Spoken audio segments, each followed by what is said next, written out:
భాజపా జనగర్జన సభ Karimnagar జమ్మికుంటలో BJP Jana Garjana భారీ బహిరంగ సభలో కేంద్ర మంత్రులు రాజ్నాథ్ అండ్ కిషన్ రెడ్డి పాల్గొన్నారు. ఆ లైవ్ ని ఒకసారి చూద్దాం. పార్టీ వైపు నుంచి కాదు, భారతీయ జనతా పార్టీ వైపు నుంచి మరి ఆయన ఓడించడానికి కొన్ని వందల కోట్లు వేల కోట్లు అధికార దుర్వినియోగం చేశారు. స్వయంగా కేసీఆర్ రంగంలో దిగినప్పటికీ ఇవాళ కేసీఆర్ ఓడించి ఈటెల రాజేందర్ గెలవడం అనేది ఇవాళ నేను అభినందనలు తెలియజేస్తున్నాను. मैं केसीआर जी आपसे पूछना चाहता हूं, केसीआर जी आपसे पूछना चाहता हूं, क्या हुआ आपके वादों का, क्या हुआ आपके प्रॉमिसेस का? आपने प्रॉमिस किया था आऊंगा तो हर नौजवान को मैं एम्प्लॉयमेंट दूंगा, रोजगार दूंगा.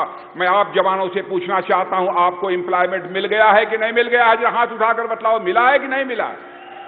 नहीं मिला. ఇవాళ కేసీఆర్ గారిని నేను ఒక విషయం అడగదలుచుకున్నాను. ఏమైనా మీ వాగ్దానాలు, ఏమైనా మీరు చెప్పిన మాటలు? ఇవాళ యువకులకు ఉద్యోగాలు ఇస్తామన్నారు, ఉద్యోగాలు లభించినాయా? मैं पूछना चाहता हूं, यहां पर वैकेंसीज हैं, स्थान खाली हैं, वहां पर नौकरी दी जानी चाहिए, एम्प्लॉयमेंट जवानों को दिया जाना चाहिए. क्यों नहीं दिया गया? एग्जाम होता है, एग्जामिनेशन में पेपर लीक होता है. यह आपके प्रशासन की नाकामी है, आपके शासन की नाकामी है, आपके शासन और प्रशासन की गलती है.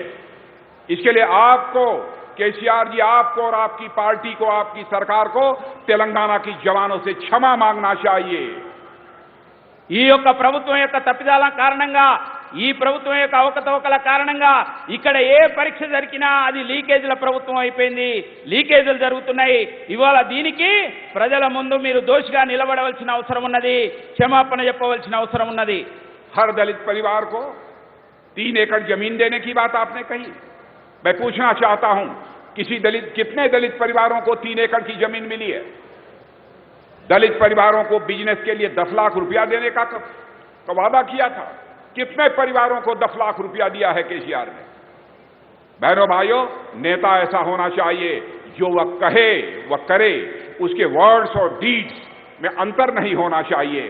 नेताओं के वर्ड्स और डीड्स में अंतर होने के कारण ही भारत की राजनीति और नेताओं के प्रति एक क्राइसिस ऑफ क्रेडिबिलिटी, एक विश्वसनीयता का संकट पैदा हुआ है. और इस विश्वसनीयता के संकट को, इस क्राइसिस ऑफ क्रेडिबिलिटी को भारत की राजनीति में किसी राजनीतिक पार्टी ने स्वीकार किया है तो हमारे प्रधानमंत्री नरेंद्र मोदी के नेतृत्व में भारतीय जनता पार्टी ने स्वीकार किया है. जो हम कहते हैं वह हम करते हैं. ఇవాళ మీరు చెప్పారు దళితులకు 3 ఎకరాలు ఇస్తామనేది ఎన్ని కుటుంబాలకు ఇచ్చారని అడుగుతున్నాం. అదేవిధంగా దళితులకు దళిత బంధుకు కుటుంబానికి 10 లక్షల రూపాయలు ఇస్తామన్నారు, ఎన్ని కుటుంబాలకు ఇచ్చారని అడుగుతున్నాం. ఇవాళ కేవలం మాటలు చెప్పడం కాదు, దాన్ని ఆ వాగ్దానాలు అమలు చేయడం అనేది ప్రధానం. ఇవాళ భారతదేశంలో ఆ విధంగా మాట చెప్పుతే దాన్ని పరిపూర్తి చేసి నిలబెట్టుకునే యొక్క నాయకుడు పార్టీ భారతీయ జనతా పార్టీ శ్రీ యొక్క నరేంద్ర మోడీజీ ఇవాళ అటువంటి విధంగా ముందుకెళ్తున్నారు. बीजेपी ने कहा था, बीजेपी ने 50 साल पहले कहा था कि हमारी गवर्नमेंट सेंटर में बन जाएगी तो अयोध्या की धरती पर भव्य राम का मंदिर बनकर रहेगा. बहनों भाइयों, आप 24 जनवरी के बाद आप अयोध्या की धरती पर जाकर भव्य राम का के मंदिर में दर्शन कर सकते हैं. मेरे बहनों भाइयों, జై శ్రీరామ్. భారతీయ జనతా పార్టీ చెప్పింది అయోధ్యలో భవ్యమైన యొక్క రామ మందిరం నిర్మాణం జరగాలని. ఈ రోజున ఆ యొక్క వాగ్దానాన్ని నిలబెట్టుకుంటూ 2024లో భవ్యమైన యొక్క రామ మందిరం అయోధ్యలో ప్రారంభం కాబోతున్నది. हमने कहा था हमारी गवर्नमेंट बनेगी सेंटर में, हम कश्मीर की आर्टिकल 370 को समाप्त करेंगे और जम्मू कश्मीर का भी वही स्टेटस होगा जो हिंदुस्तान के अन्य राज्यों का होगा. वह भी हमने पूरा करके दिखा दिया. बहनों भाइयों, मैं 1-2 उदाहरण इसलिए आपके सामने रखा कि हिंदुस्तान में भारतीय जनता पार्टी एक ऐसी पार्टी है जो कहेगी वह करेगी. उसके वर्ड्स और डीड्स में कभी अंतर नहीं हो सकता है.